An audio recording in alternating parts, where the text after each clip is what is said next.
January 6, 2021. The day America watched its own democracy under attack. Not by a foreign enemy. Not by an invading army. But by its own citizens. What happened inside the U.S. Capitol that day shocked the world. And raised a terrifying question. How fragile is democracy, really? Today, we examine the events of January 6, 2021.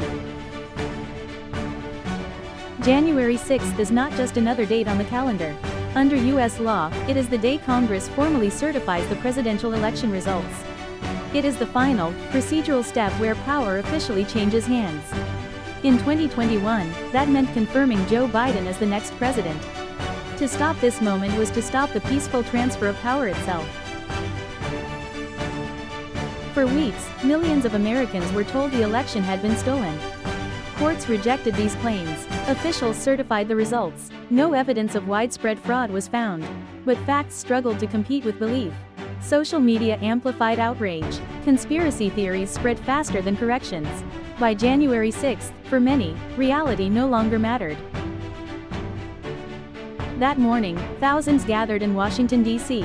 Speeches promised action. Anger turned into movement. Soon, crowds marched toward the Capitol, the symbolic heart of American democracy. Barricades fell, windows shattered, police were overwhelmed. The unthinkable was happening. Inside the Capitol, lawmakers fled for safety.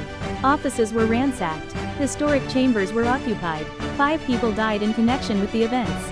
Dozens of officers were injured. For hours, Congress, the heart of the Republic, was paralyzed. But something remarkable happened that night. After order was restored, lawmakers returned. Despite fear, despite exhaustion, Congress reconvened and certified the election. Democracy, shaken but not broken, continued. January 6th exposed uncomfortable truths. Democracy does not fail overnight. It erodes slowly, through lies, distrust, and apathy. Institutions matter, facts matter, and belief can be more powerful than truth.